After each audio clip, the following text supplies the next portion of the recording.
Welcome back to another episode of BD Radio, and today we are talking about diets and in our experience, I guess, and the experience of our clients and what they've told us, why they fail on the whole. As Danielle just leaves to grab me a protein bar. I don't know if you can hear us saying bar, but we've got a 20-month-old who is obsessed with protein bars. I don't know whether to be impressed or worried. Come back, Dan, when you get started. All right. Welcome, Dan. Back to your podcast chair in the podcast studio. Hopefully that keeps her quiet for a little while we break this down. So, diets failing. Just before we get started, I just wanted to hit you guys with a couple of stats about diets.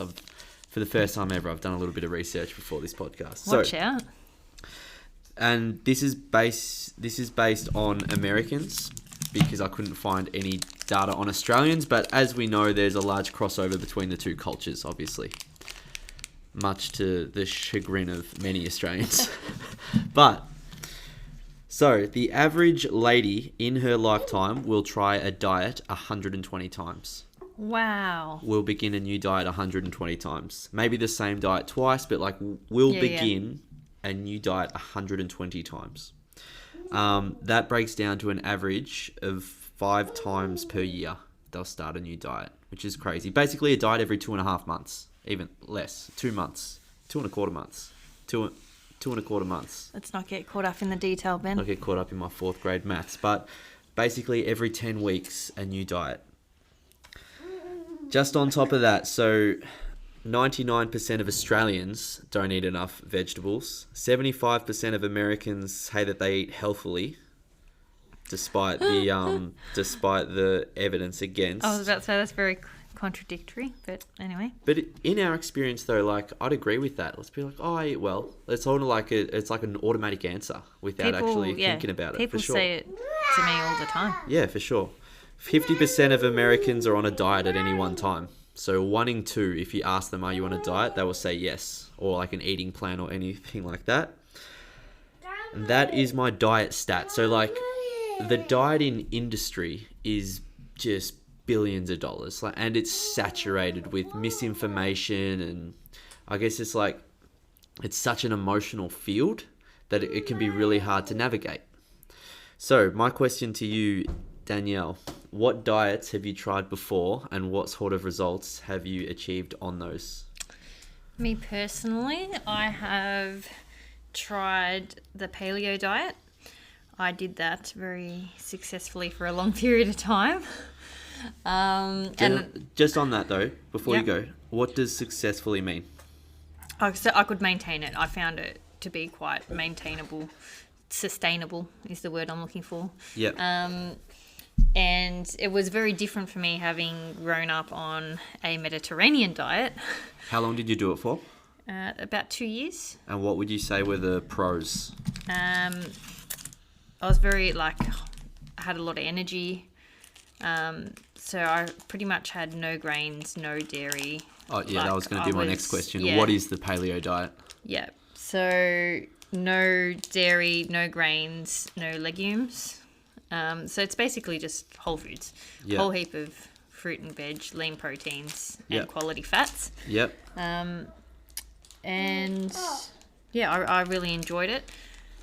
But I did probably miss a little bit more of the social aspect. So with my family, especially, you know what it's like when we go to my cousins. It's a feast. It's a bloody fun time is what it is.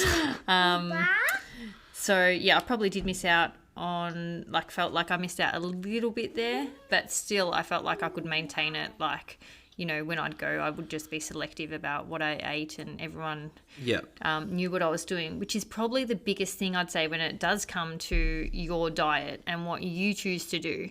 Just making people around you aware of what you're trying to do makes the world of difference. If someone knows you're not going to eat something, they won't be insulted. Or they will, and they're really annoying about it. But, I know what you mean, though. Most considerate people, oh, okay, cool, that's just what you're doing, whereas other most people that love and care about you want to support you in whatever decision you want to make. Yep. So yeah, just making people aware, I think, was a big factor that a lot of people struggle to do. Yep. Like a lot of people I've spoken to, they struggle because of either their partners, their families, like because there isn't that support within their household. Yeah. Or they're trying to go it alone and they haven't told them, so people are unaware that they're not, yeah. you know, trying to drink as much or anything like that. Yep. So would you say that the paleo diet was a success? Yes. Well, what other diets have you tried before? We did keto for a while.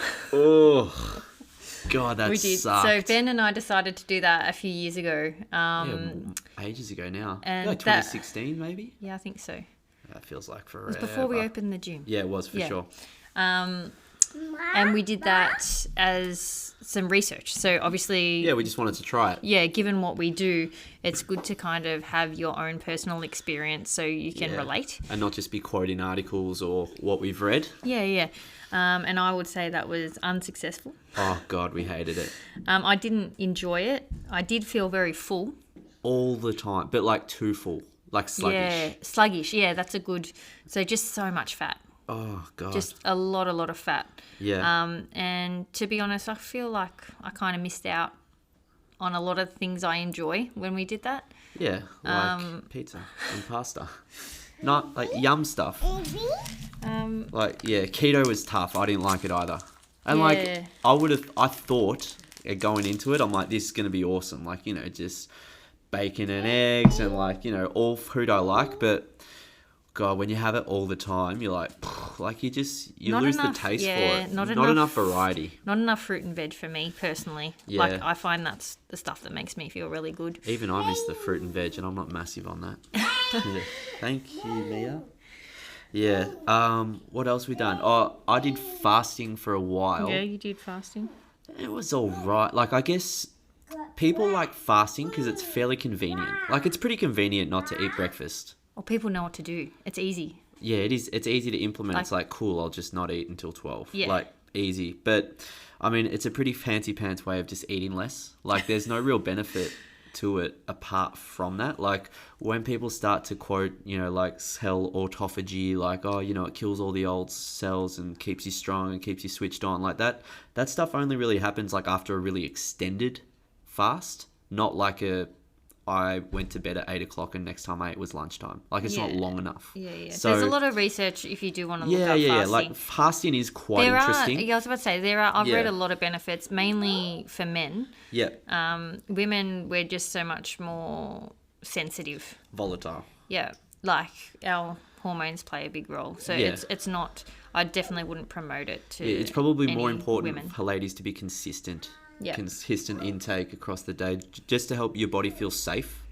But yeah, like fasting is probably the one that I would be keen to do again for whatever the like reason was, as opposed to keto or like hardcore paleo, just because of the flexibility it does offer in regards to food choices. Like, it's more a protocol rather than a don't eat this, eat this. I love eating way too much. You can do that one alone. But yeah, I'd be happy enough just to skip breakfast a few days. Yeah, I Like, was that'd about be to say pretty that easy. doesn't bother you at all. No, it doesn't. Especially if I wasn't as active as I am in our job. Like, if I went to a desk, like, yeah, cool, I don't need to eat breakfast. Diets. Yeah, so those are basically, those are our more recent diets we've tried. I haven't really done any diets apart from that. Nah. No. I've done the unhealthy diet. Eh?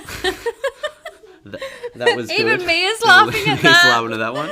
Back in my late teenage, early 20s years, had myself a good time before I realised that wasn't going to serve me very well.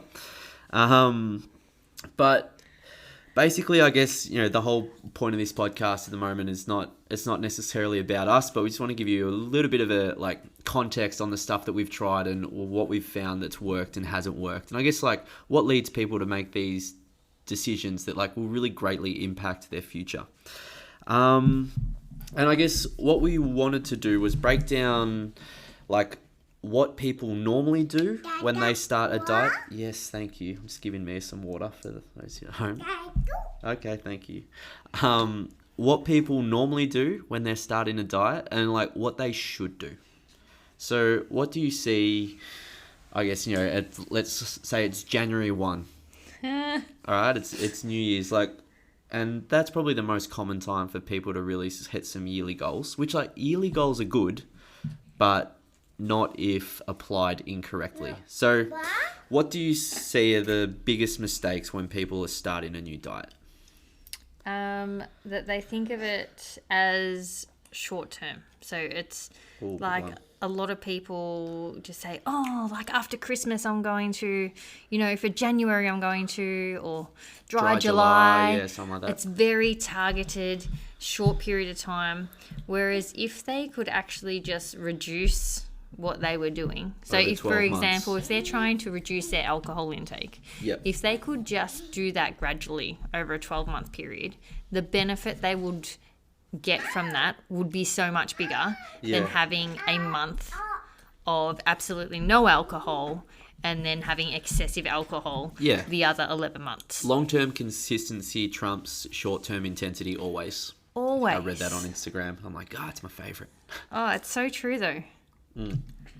I think that one of the biggest mistakes, like before people even start, is it's an emotionally charged decision. It's not a considered decision. So we lead stressful lives. Like any one of our clients, like any adult in the Western world, especially this year, is under a considerable amount of stress. Trying to change your life is added stress. So like if you're already at a 10 out of 10, add in another, like changing your diet and your lifestyle is big. It's hard to do. So if you're trying to then do that on top of already stress, like it's too much and something has to give.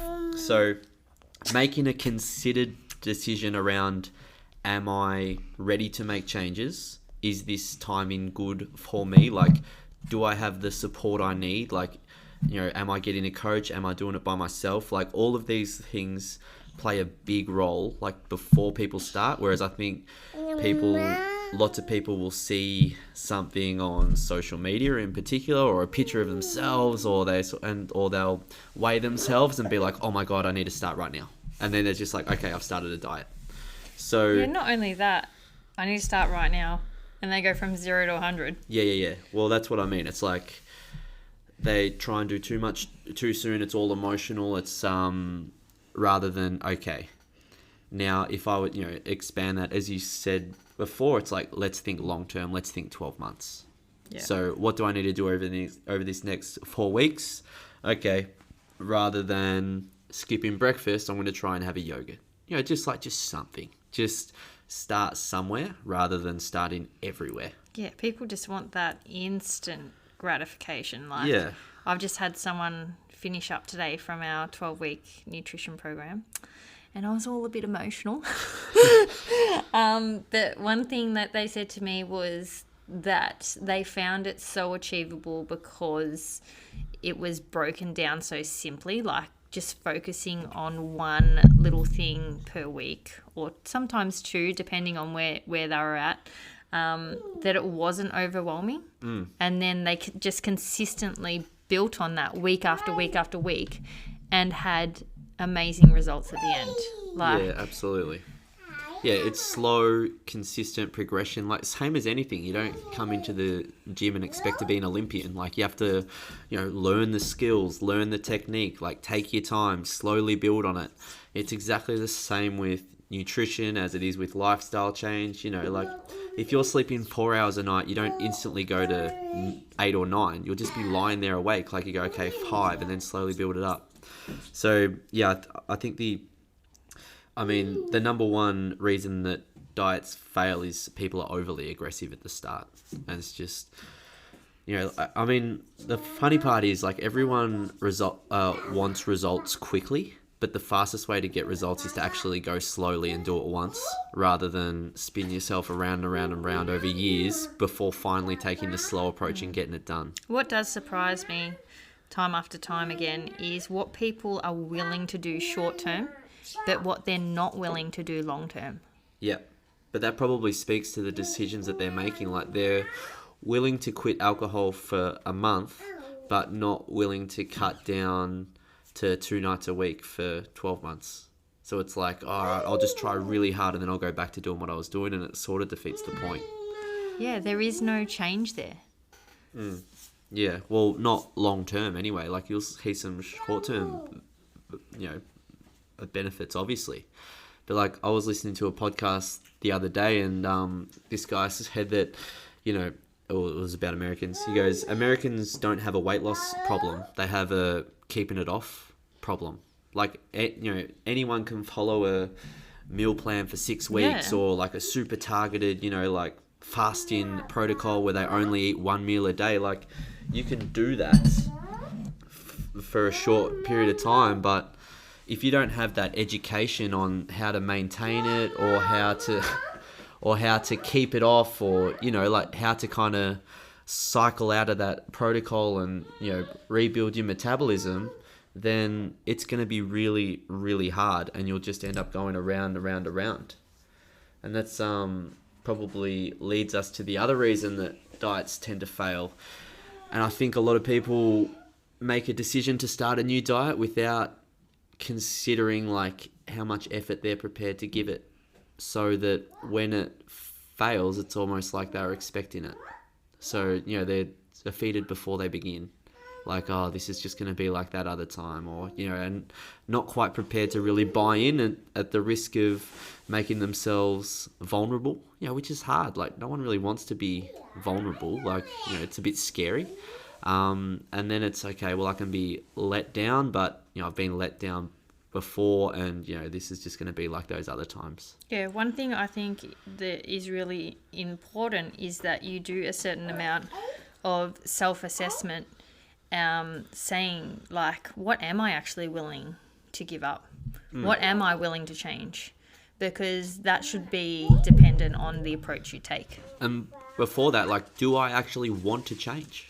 Because if you Yeah, don't, it's- that's fine. We Like, have this conversation. It's your choice. Yeah, we have this conversation all the time. Yeah. Like, do people actually want to lose weight, or do they think that that's what? They should do They because should they do. are overweight. Yeah. Yeah, like society says, oh, I should be on a diet because I'm overweight, but I don't want to be. Yeah. Then don't. Yeah.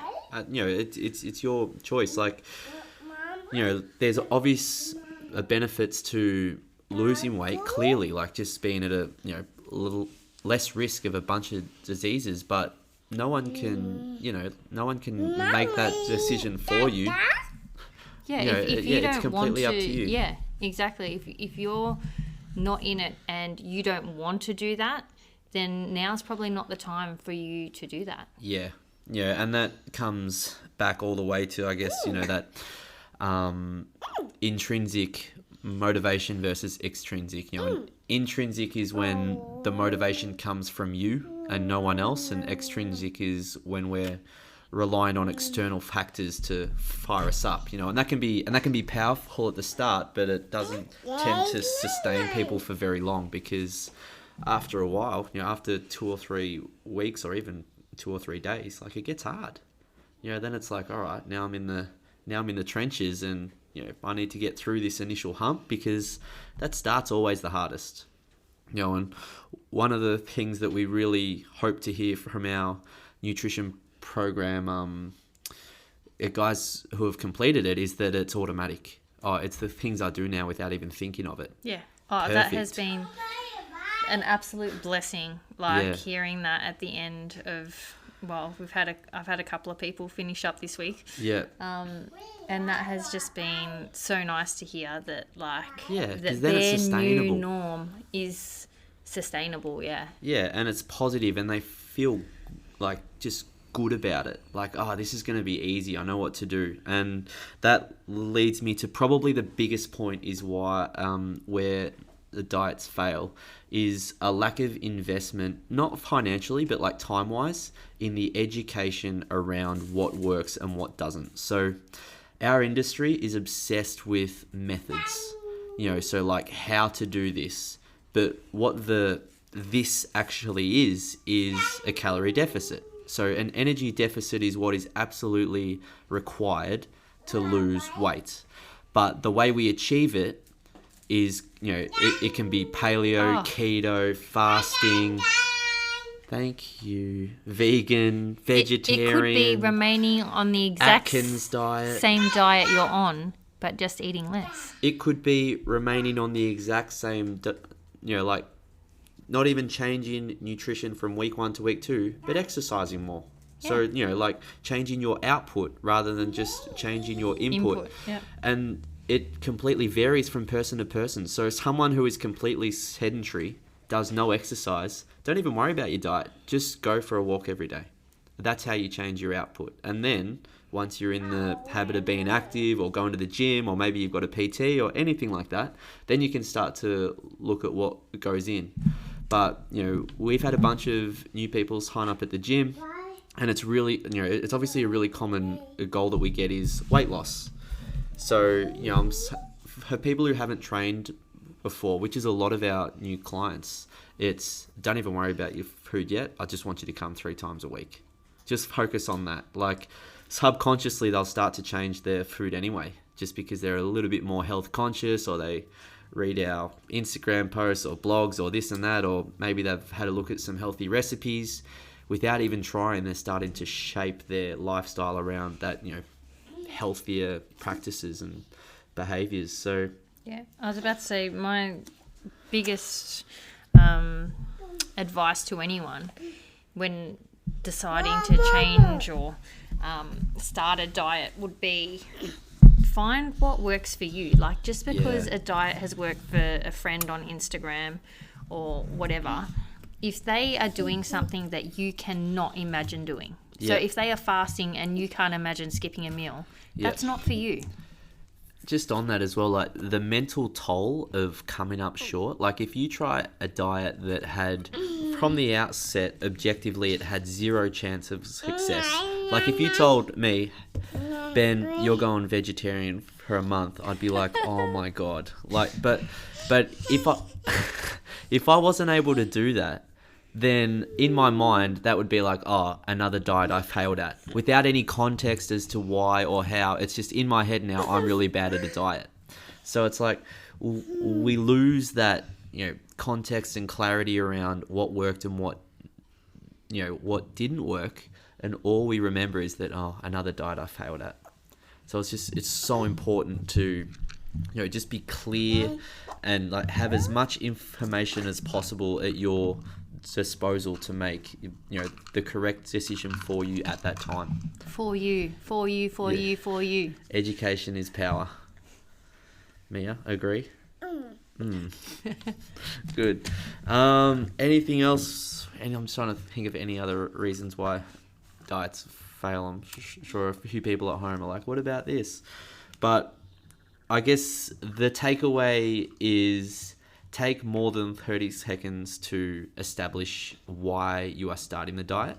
Take even longer than that to establish like how far you're willing to go. Like write it down. Write it down. Am I willing to do? Or chat to someone who's knowledgeable in that space, or has tried it before and succeeded, or not succeeded. Like whether you're a good or bad example, you're still an example.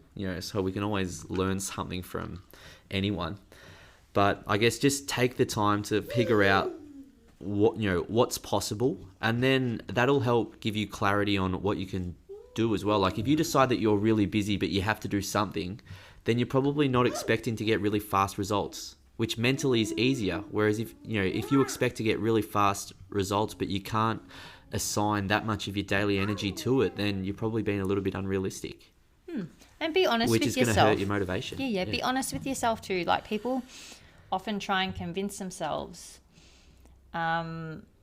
that either they are successful in something that they're asking help for, or that they think they can do something without assistance. Like, just be honest. Like, can I do this? Yes or no? Yeah. Like, do I want to do this? Yes or no? Yeah.